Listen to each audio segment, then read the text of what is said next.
Michel David, Hélène Buzetti, Jonathan Trudeau, bonsoir. Bonsoir. Bonsoir. Nous ne pensions pas ouvrir le panel comme premier sujet avec encore les cocktails de financement, mais oui, rebondissement à Québec. Je vous fais entendre une maire en commission parlementaire qui a dit, nous, on a dû payer 200 $ moi et mon mari, pour aller rencontrer. On voulait rencontrer Geneviève Guilbeault et le bureau de Marilyn Picard, la députée, nous a dit, elle est à tel cocktail de financement. On écoute tout ça, puis on revient.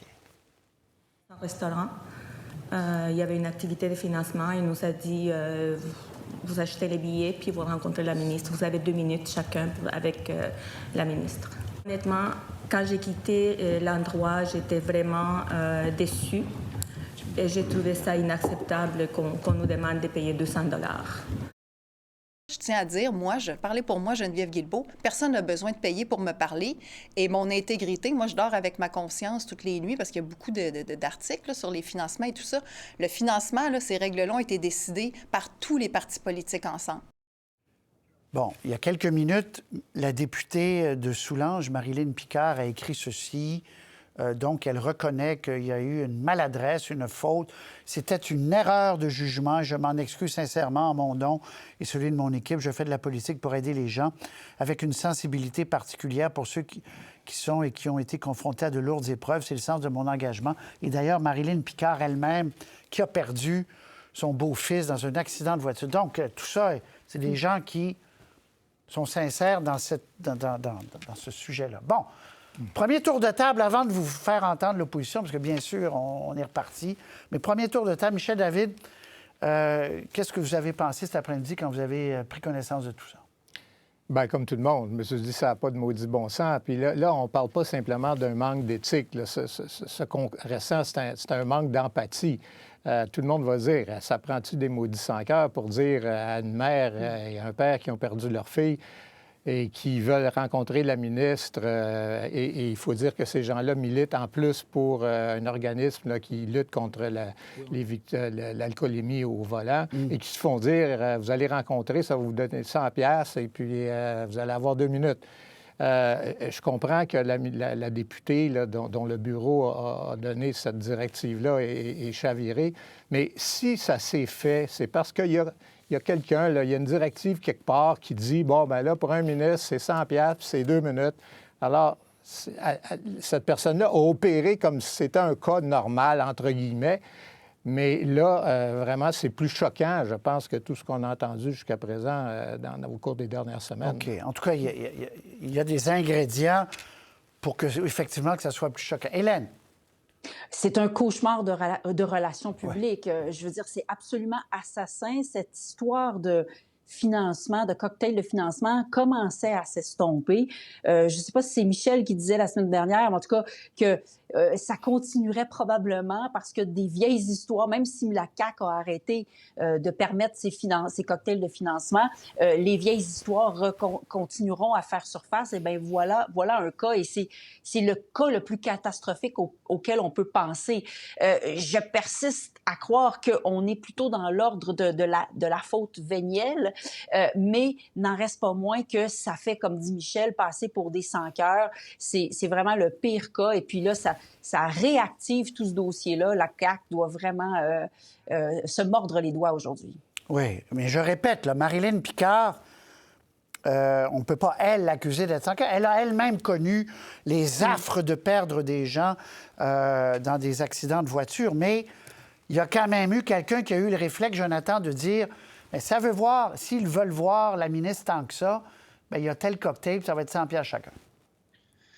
Et avant même de faire quelques analyses politiques qui soient, c'est vraiment le facteur humain là, qu'on doit mettre au premier plan, comme mes collègues l'ont fait. C'est absolument terrible. Moi, juste de m'imaginer des parents endeuillés qui ont vécu une tragédie et qui prennent leur courage pour essayer de mener le combat pour les autres en mémoire de leur fille, se sentir dans l'obligation de sortir un 200 $ pour le financement d'un parti politique pour espérer avoir leurs petits 2 minutes avec la ministre des Transports, c'est absolument, absolument terrible. C'est atroce, c'est innommable. Bon, une fois qu'on a dit ça, évidemment, il y a des nuances à apporter. La responsabilité de Geneviève Guilbeault, je pense qu'elle l'a bien dit, la ministre des Transports, elle n'est pas au courant de ça. Marilyn Picard, on comprend tout son passé. Bon, on a dit belle-mère elle-même endeuillée, mais elle-même, premièrement, une mère qui est entrée en politique parce qu'elle menait un combat au nom de personnes qui, des fois, ont de la misère à se faire entendre en tant que mère d'une personne lourdement handicapée. Mais moi, un des éléments que je soulève, une des questions à laquelle il faudra trouver une réponse, c'est pourquoi ces gens-là se sont fait offrir d'aller rencontrer la ministre Guilbeault moyennant une contribution de 200 $. Est-ce à dire que quand vous avez, dans certains cas, des contacts avec vos députés, lorsque vous avez des dossiers, qui plus est très, très, très humains, très, très, très sensibles, après ça, on regarde dans le Rolodex là, qui on a aidé dans l'année. On va les appeler, voir s'ils veulent venir au cocktail de financement. Ça fait aucun sens. Donc, il faudra, au-delà de la maladresse, se poser des questions sur certains mœurs, certains réflexes, certaines pratiques de financement carrément. Là. On va écouter l'opposition, puis après ça, je vais vous reposer la question, parce que la députée aurait pu appeler un adjoint de la ministre puis dire, écoutez, j'ai un couple ici qui ont perdu une fille, ils veulent qu'on abaisse la limite pour l'alcool, etc. Avez-vous quelque part dans votre agenda un 10 minutes ici et là? Elle aurait pu faire ça. La ministre dit, je n'ai pas eu de demande. Mais on va écouter l'opposition. Évidemment, ça a donné ceci. Inacceptable au Québec qu'on utilise la détresse d'un couple pour faire avancer la caisse électorale caquiste. C'est ça, moi, aujourd'hui, que je déplore. C'est des gens qui ont perdu leur fille par la faute d'une personne en état d'ébriété, puis en plus, on leur demande de venir dans un cocktail de financement où tout le monde a la bière à la main. Là. Il y a quelque chose de juste absolument immoral là-dedans. Là. C'est incroyable. Alors, la première des choses, à court terme, des excuses à ce couple. Deuxième des choses, un remboursement immédiat de la part de la coalition Avenir Québec. La semaine dernière, on disait, Michel, sur ce panel, on disait peut-être que la CAQ va continuer à recevoir du financement public parce que peut-être ça ne va pas se matérialiser.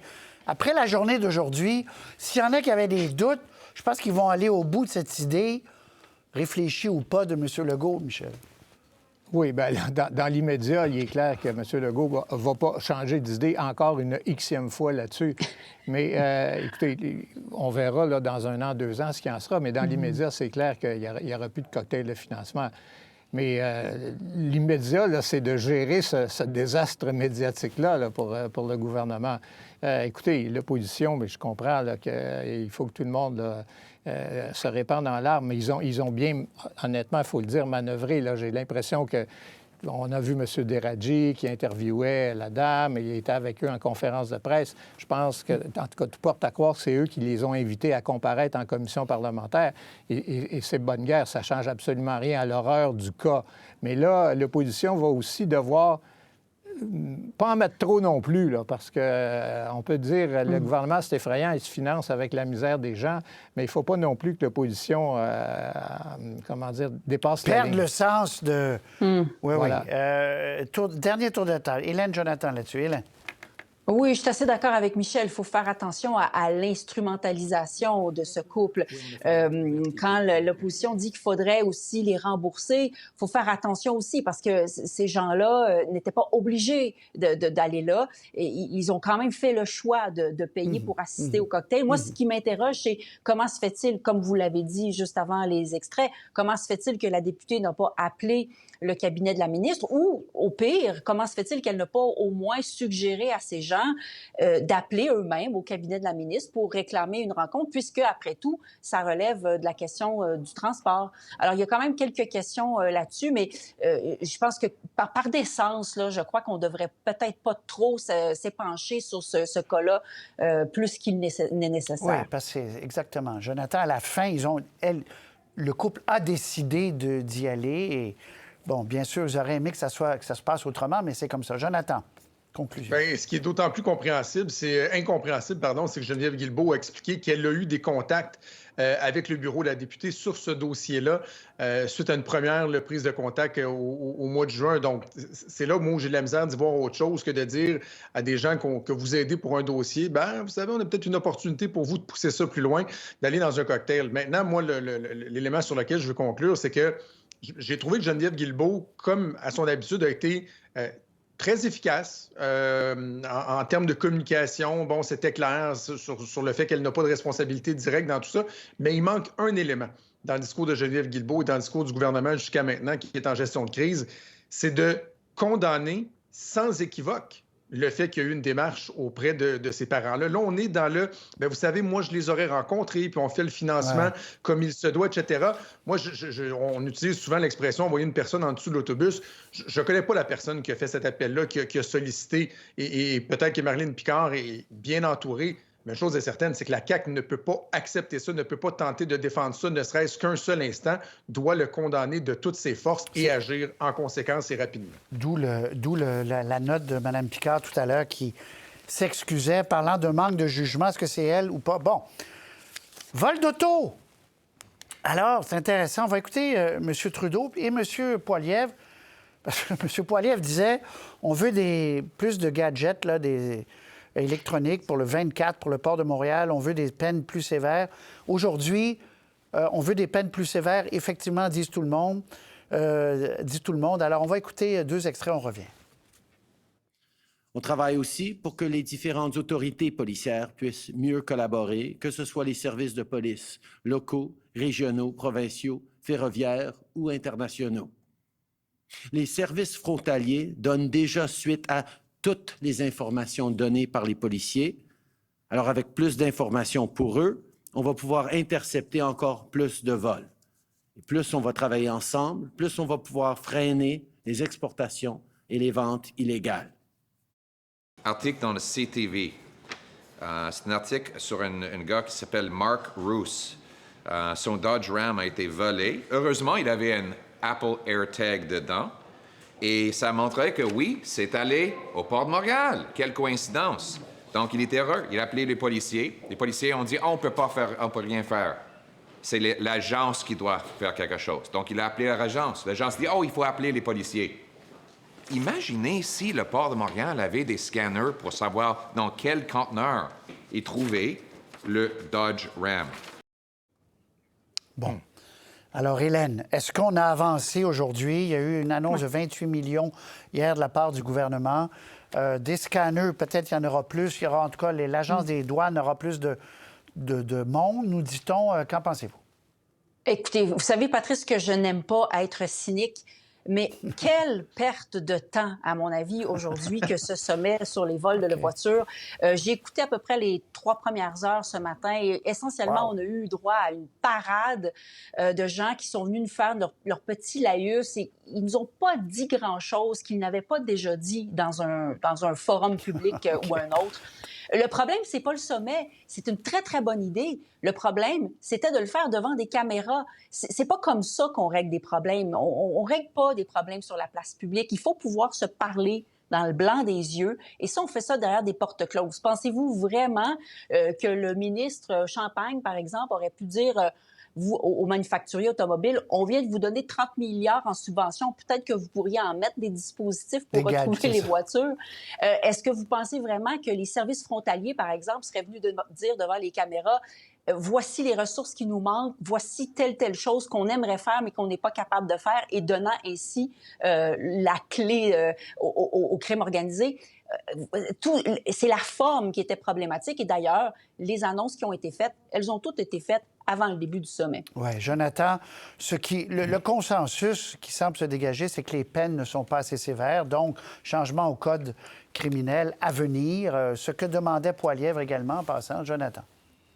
Je suis d'accord, totalement d'accord avec Hélène. C'est un énorme show de boucan. Puis en préparation de notre panel, moi, je fais de la radio l'après-midi, donc on est un peu en rattrapage. Je me suis dit, bon, bien finalement, qu'est-ce qu'ils ont annoncé de plus là, cet après-midi pour me rendre compte que finalement, on avait tout pas mal ce matin, mis à part cette intention d'avoir des peines plus sévères. Oui, les peines plus sévères, regardez du côté du code criminel, mais moi, je pense que la clé dans tout ça, c'est la sécurité dans nos ports, qui sont de véritables passoires. Puis vous savez, des fois, on accuse ou on reproche à Pierre Poilievre d'avoir des solutions un peu trop simplistes, un peu trop populistes, mais sincèrement, quand Pierre Poilievre dit « ça prend plus de scanners, augmenter notre capacité à vérifier ce qu'il y a dans ces conteneurs-là, avoir plus d'agents de l'Agence des services frontaliers pour faire des vérifications », ça tombe tout simplement dans le sens. Là. Donc, ce matin, Dominique Leblanc demandait à tout un chacun d'arriver, pas juste avec des problèmes, avec des solutions, mais il ne faut pas chercher de midi à 14 heures. C'est beaucoup dans sa propre cour que le gouvernement fédéral doit regarder. Là. La limite des sommets, Michel. Oui, bien d'abord, je ne suis pas sûr que c'est le rôle du premier ministre du Canada de présider un sommet sur les vols de voitures. Là, et je pense qu'il aurait pu laisser ça à M. Leblanc. Mais ce que ça nous révèle, c'est l'effet formidable du discours de M. Poilievre. Ben oui. Si M. M. Trudeau se sent obligé d'être là, dans un show de boucan, comme dit, c'est que le discours de M. Poilievre fait mal. Et mon impression, c'est que la présence de M. Trudeau ne va faire que l'encourager, M. Poilievre, à attaquer sur tous les fronts, ma foi. Je voulais vous parler des belles inscriptions dans les universités anglophones. Il y a eu une passe d'armes entre Valérie Plante, Jean-François Roberge, mais ça va être pour une autre fois parce qu'on n'a pas le temps. Mais je veux quand même aller au dernier sujet.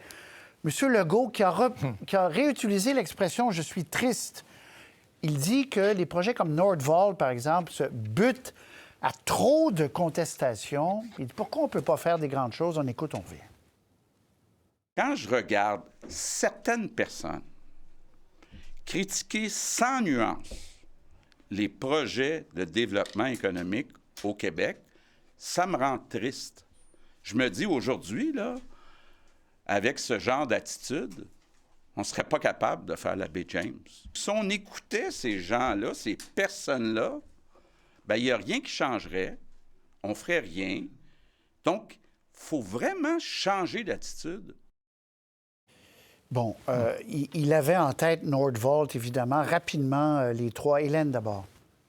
Oui, on va peut-être lui reprocher le mot triste là, parce que ça vient alimenter son personnage un peu perdant là, des derniers mois. Mais sur le fond, je pense qu'il met le doigt sur quelque chose et il n'est pas le seul. Il y a 2 semaines, on parlait au ministre de l'Environnement fédéral, Stephen Guilbeault, grand environnementaliste, du moins dans son ancienne vie, et qui disait essentiellement la même chose. Il disait, écoutez, on ne peut pas en théorie être pour l'électrification et la transition énergétique. Et en pratique, chaque fois que des projets, que ce soit de mines ou d'usines comme celle-là, se présentent, s'y opposer. Et il invitait les groupes environnementalistes à se montrer un peu plus positifs et à avaliser certains projets. C'est ça, à danser, à venir danser pour certains projets verts. Jonathan, vous avez le même sentiment? Totalement. Je pense que le premier ministre a tout à fait raison. Je ne sais pas à quel point ça va résonner, parce qu'on a l'impression que tout ce que dit le premier ministre depuis quelque temps est mal reçu. Puis il aurait peut-être pu davantage cibler son propos là, au lieu d'avoir l'air de viser toute la société en général. Mais c'est vrai, là, la baie James, aujourd'hui, en 2024, oubliez ça, ce serait impossible. Puis Pierre Fitzgibbon l'a bien dit. Là, ce qui commence des fois à circuler, c'est qu'il y a des entreprises qui regardent le bourbier dans lequel Nordvolt semble être pris et qui se disent « Ouf, est-ce qu'on veut vraiment nous aussi endurer ça? » Donc, effectivement, que des fois, il y a peut-être une prise de conscience à se dire, on ne veut pas donner des chèques en blanc, mais en même temps, il faut arrêter d'être des empêcheurs de tourner en rond parfois. Là. Oui, M. Cerutti, qui tenait le même propos, qui a de la difficulté à comprendre Michel David. Oui, autant d'opposition. Est-ce que c'est la rapidité? Allez-y, Michel. Bien, écoutez, M. Legault, d'abord, c'est sa job de premier ministre là, d'essayer de convaincre la population que c'est une bonne idée. Je trouvais que son intervention aujourd'hui, là, c'est sur la création de la richesse pour financer les programmes sociaux, etc. Bon, c'est tout à fait sensé. Il y aura toujours de l'opposition à tous les projets et même au nom de l'environnement, on va être obligé de faire des dégâts. Mais il y a une façon de présenter les choses. Et là, j'ai l'impression que dans le cas de Nordvolt, les gens se sont trouvés devant un fait accompli. Et là, ils se sont dit, mais comment ça, le BAP, les règlements ont été tripotés pour éviter une audience du BAP.